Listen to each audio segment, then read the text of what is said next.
हस्तिनापुर के महाराज श्री धृतराष्ट्र पधार रहे हैं।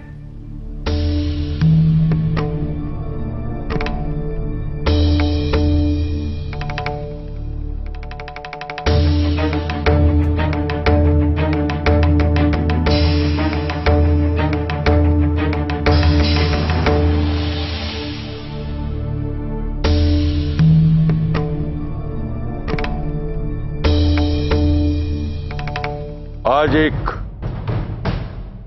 महत्वपूर्ण निर्णय लेना है।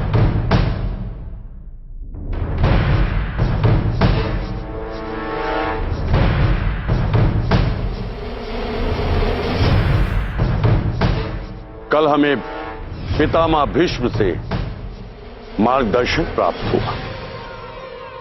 पारिवारिक कलह से राज्य नहीं चलाया जा सकता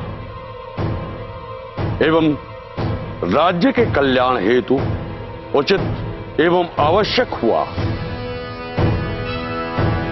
तो कठोर निर्णय भी लेना पड़ता है।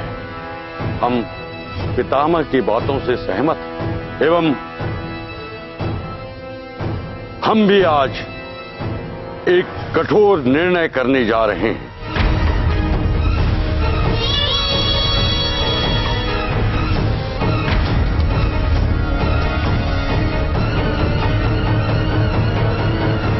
पारिवारिक कलह के कारण राज्य का कल्याण बाधित हो, यह हमें स्वीकार्य नहीं है।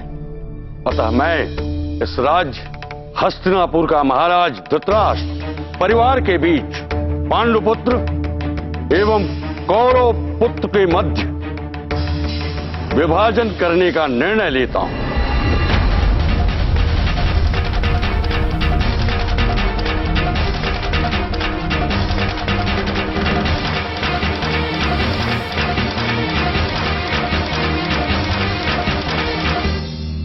मैं हस्तिनापुर का महाराज हूं, इसलिए मेरा पुत्र दुर्योधन हस्तिनापुर का उत्तराधिकारी होगा।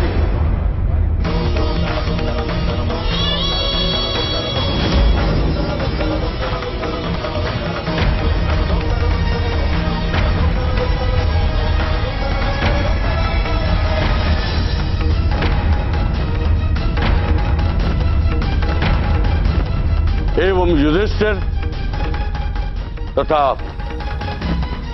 पांडुपुत्रों के लिए नए राज्य की व्यवस्था की जाए।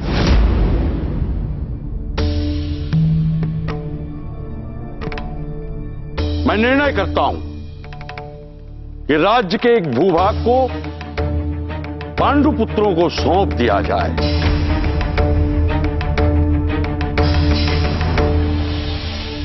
जिसमें स्वतंत्र रूप से वे स्वयं अपने राज्य की स्थापना करें।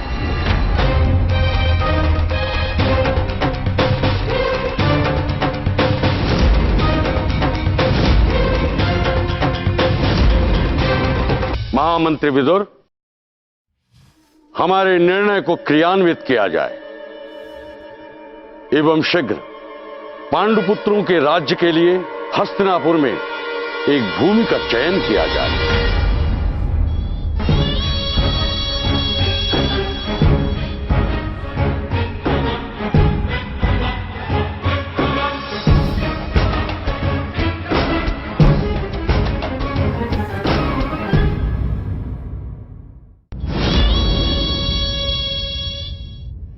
चयन की आवश्यकता नहीं है पिताश्री।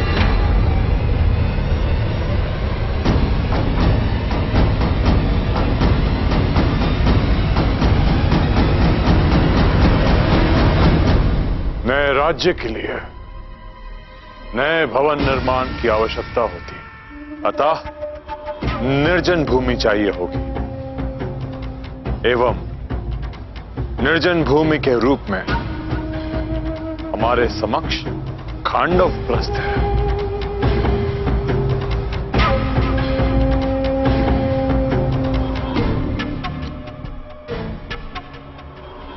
उत्तम। एवं निर्णय हुआ कि दुर्योधन एवं कौरव पुत्रों को हस्तिनापुर का राज्य तथा पांडुपुत्रों को खांडवप्रस्थ दिया जाता है। खांडवप्रस्थ दिया जाता है। खांडवप्रस्थ दिया जाता है।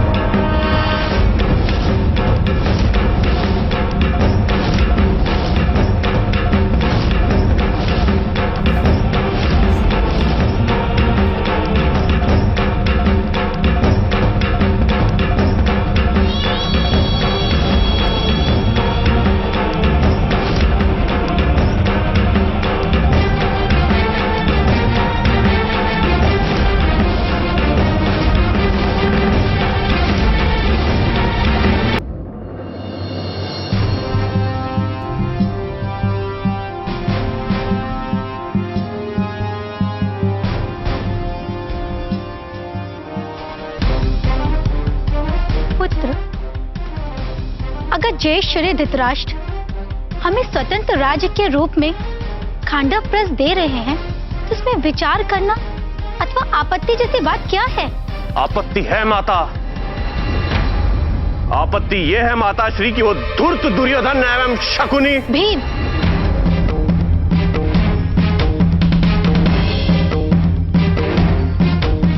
शकुनी तुम्हारे भी मामा लगेंगे।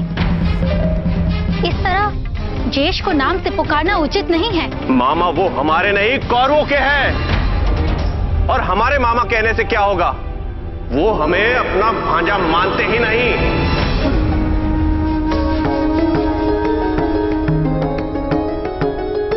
तुम्हारा क्रोध सदैव सप्तम आसमान पर क्यों होता है? अपनी आपत्ति बताओ हमें।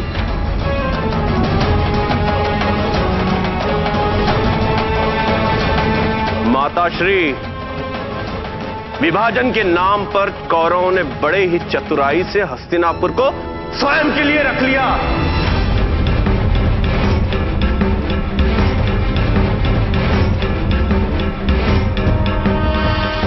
और हमें थमा दिया निर्जन एवं बंजर खांडवप्रस्थ। हम वहां माटी कंकर बाचे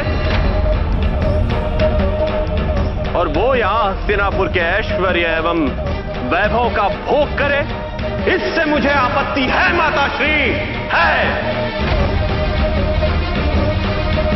शांत हो जाओ भीम।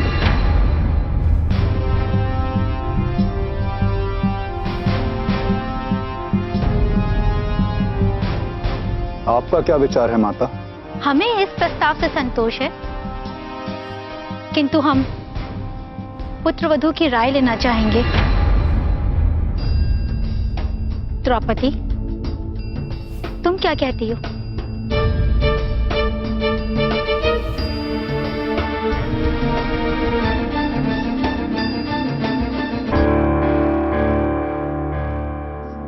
विवाह के पश्चात जब मैं वन की कुटिया में आई थी, मुझे तब भी संतोष था।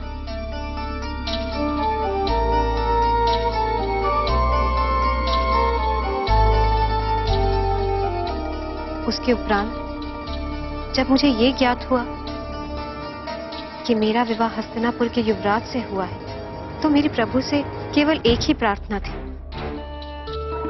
कि हमें पुत्र वधू के रूप में एवं हमारे परिवार को हस्तिनापुर में स्वीकृति एवं अधिकार प्राप्त हो, जो हमें प्राप्त हुआ। अतः मुझे संतोष है। यदि संयुक्त रूप से एक साथ रहकर कलेश होता है तो पृथक रहना ही उचित होगा। इससे आपस में प्रेम सौहार्द बना रहे। यही सोचकर ज्येष्ठ ससुर ने ये निर्णय किया होगा। रही बात खांडवप्रस्थ के कष्ट की, तो ऐश्वर्य के साथ के कष्ट से स्वाधीनता के साथ का कष्ट अधिक उपयुक्त होगा।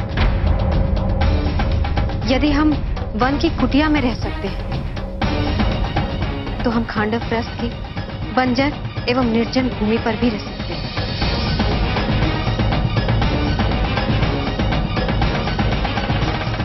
उत्तम, अति उत्तम।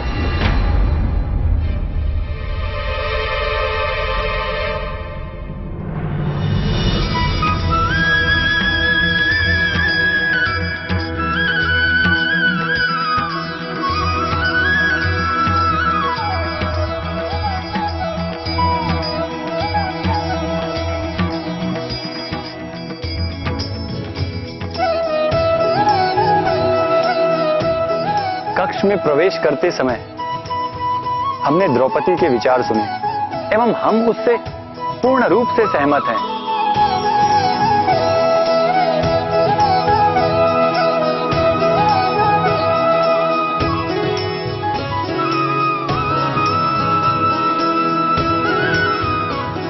कदाचित वर्तमान में खांडोप्रस्थ एक बंजर एवं निर्जन भूमि है,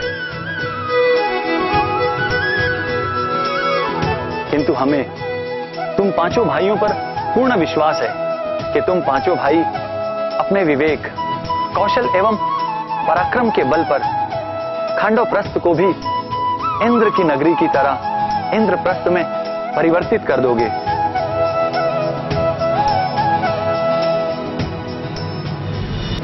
अतः दिए जाने वाले खांडोप्रस्थ को स्वीकार करो।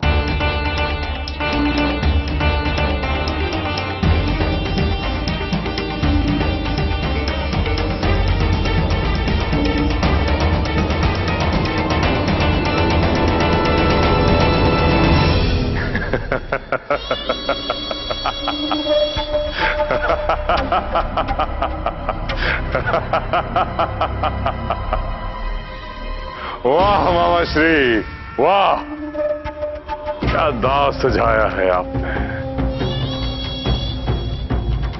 हमारे एक ही बात से पांडव पस्त और हस्तिनापुर हमारा, केवल हमारा।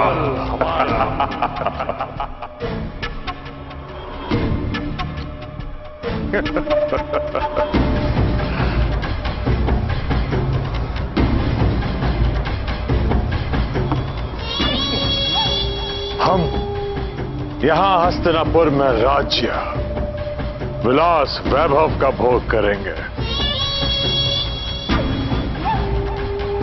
और वहां पांडव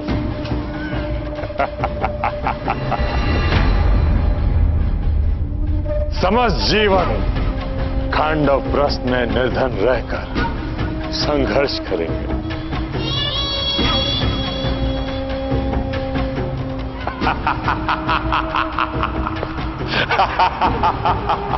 उत्तम, अति उत्तम मामाश्री।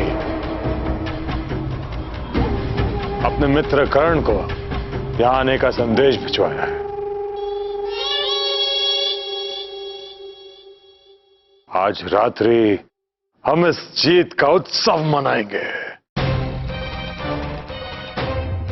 भ्राताश्री,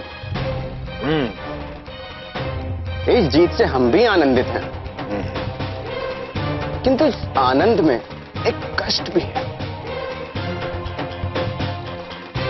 कि वो रूपवती द्रौपदी यहां से चली जाएगी